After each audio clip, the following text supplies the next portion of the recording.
Walk down the cleaning aisle of any hardware store and you will see them. Small white tubs of crystals sitting on the shelf.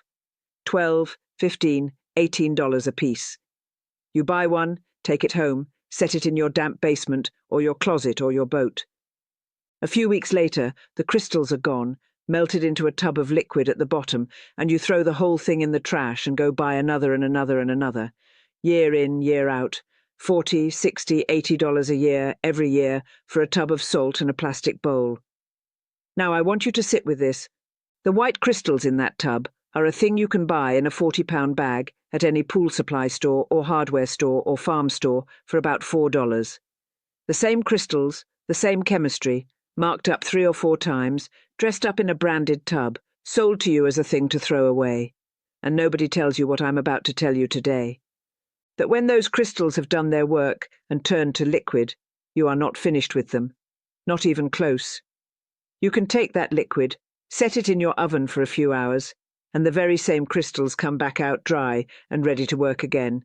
The compound never wore out. It just got full. And there is no money in telling you that. My name is Emily. I am Amish, and I farm in Lancaster County, Pennsylvania. Now, I want to be honest with you right at the start, the way I always am. This is not something my grandmother did. The crystals I am going to show you came out of a chemist's bag, not out of a barn loft. So I will not pretend it is an old Amish secret. That would be a lie, and you can spot one easy. But this lives by the oldest rule my grandmother ever taught me. Waste nothing, and never let yourself be sold the same thing twice that you could have used forever. My people have always known how to deal with damp.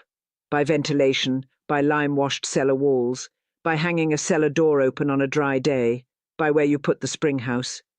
This is a newer tool, but it follows the old rule, and once you know it, you will not be reaching for those tubs at the store again. Stay with me.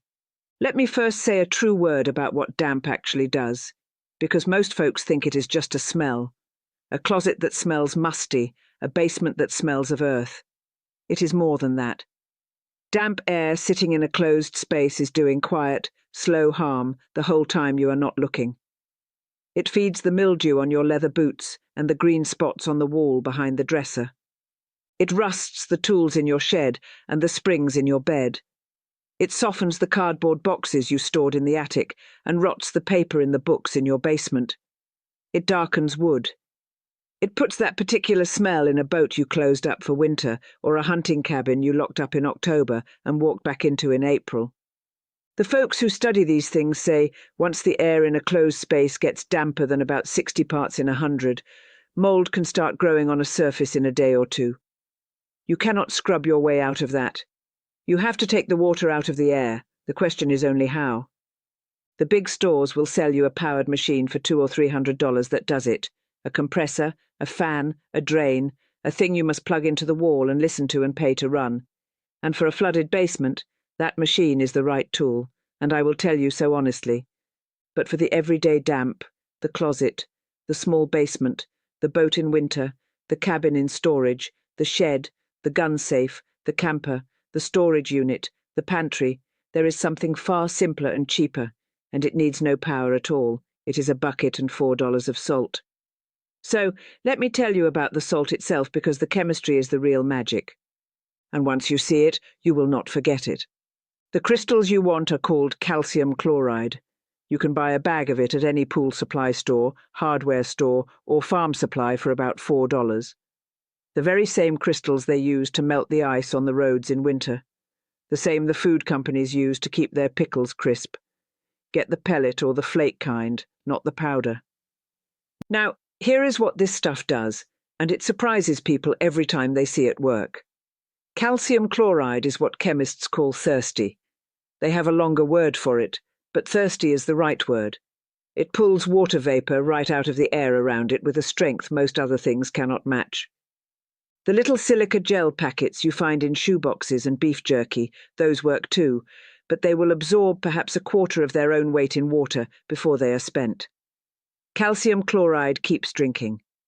It can take in many times its own weight in water. Under the right conditions, the chemistry can keep going until the crystals have dissolved themselves into a puddle of brine. They do not just stop and quit. They keep working all the way to liquid. And here is the small marvel. It needs no electricity, no fan, no motor, no pump. Set it in a closed space, and it works silently while you sleep. It does not whine, it does not hum, and it does not raise your power bill by a penny. It just sits there and quietly pulls the wet out of the air. Here is how you build it. And it really is this simple. You need a bag of calcium chloride, $4 at the pool supply store. You need a bucket or a deep bowl. You have one. And you need something to keep the crystals up out of the brine as they melt, because if they sit in their own water, they stop working. A plastic colander, the kind you strain noodles in, set down into the top of the bucket so it rests on the rim. That is the whole thing. Or you can use 2 stacked food-safe pails with holes drilled in the bottom of the top one. Either works. Pour the calcium chloride pellets into the colander, 2 or 3 inches deep. Set it on top of the bucket. Put the whole thing in the closet or the corner of the basement or wherever the damp is and walk away. That is the build. What will happen over the next days and weeks? The crystals will start to look wet, then to clump, then slowly to melt, to turn to a clear liquid that drips through the colander into the bucket below. That liquid is the water that used to be in the air of that room. Watch the bucket fill, and you are watching the room dry. When the colander is empty and the bucket is full of liquid, you have not lost a thing. You have just gathered all the damp the crystals could hold. A few honest practical words because I will not let you build it wrong. 1. Each bucket only works on the air right around it, say 3 to 5 feet. For a closet or a small room, 1 is fine. For a larger basement, set out 2 or 3 of them spread along the walls. Calcium chloride does not pull from across a room the way a fan does. It works on the air close by. 2. Put the bucket on something the brine cannot harm. The liquid that drips into the bucket is salty water, and salt water is corrosive. It will pit metal and stain concrete. Set it on a board or a glass tray or an old plate. Do not set it directly on a nice wood floor or on metal, a cheap caution. 3. Keep the crystals out of reach of children and pets. They are not deadly, but they are eye-irritating and skin-irritating with much contact, and the brine especially. So treat it like the lye or the boric acid I have spoken of before. Useful tool kept up where it belongs. That is the whole build. $4, a few minutes, and a bucket. No power. Now, here is the part the company that sells you the throwaway tub will never put on the label. The part that turns a $4 bag into a thing you can use again and again. When the crystals have all dissolved into the bucket of brine, you might think the job is done, that you toss the brine and buy a new bag. You do not have to. That brine is the same calcium chloride, it is just full of water now, and if you drive the water back out, the dry crystals come right back. The compound itself is not used up. It cannot be used up. You just need to take the water back out. And the way to do that is heat. You pour the brine carefully into a glass baking dish. A glass dish, not a metal one, because the salty water will eat at metal. Set your oven to a good hot temperature around 400 degrees Fahrenheit, what they call about 200 Celsius, somewhere in that neighborhood. Slide the dish in and leave it for 2 or 3 hours until all the water is steamed out, and what is left in the bottom of the dish is dry crystals again. Let it cool. Knock the dry crystals back out into a sealed jar, a glass jar with a tight lid, because if you leave them out in the air, they will start pulling water again, right then and there. A few honest cautions on this step too, because you should know them. Open a window or run the kitchen fan while you do it because all that water is going somewhere. It is steaming into your kitchen air and you do not want to dump the damp you just removed from the basement back into the kitchen. Vent it out. Use glass, not metal. I will say it again because it matters. The brine is salty and corrosive. It will eat a metal pan over time. Glass is the right choice, and it is also easy to clean. Do not crank the oven any hotter trying to rush it. Past about 400 degrees, you start to change the chemistry of the salt itself, and it will not work as well. Slow and steady is right. And one honest thing the salesman will never say: you can do this many times, but not forever. Each cycle the crystals come back a touch less perfect than they were because a little is lost each time, especially in very damp climates. But many cycles you will get out of one $4 bag easily. Many months, often a year or more, out of the same crystals, instead of throwing them away after a few weeks. That is the difference between a thing they sell you and a thing you own. Now, I owe you the honest limits because I will not let you build this and then be disappointed that it did not do what no $4 bucket of salt could ever do. This is for damp, not for wet. If your basement walls are running with water because the foundation leaks or the cellar floods or there is water coming in from the outside, this is not the tool for that. That is a job for fixing the leak, and yes, possibly a powered dehumidifier. This bucket is for the everyday damp that hangs in the air of a closed space. It works best in enclosed spaces. A closet, a small basement room with the door kept shut, a gun safe, a tackle box, a boat or camper that has been shut up for the winter, a pantry, a storage unit, a tool drawer, a cabin closed up between visits. Smaller and closed is best. A big open room with the doors and windows in and out all day, the bucket cannot keep up with that. Use it where the air sits still. It is a quiet tool, not a fast one. A powered machine pulls a lot of water out of the air in a hurry with its fan.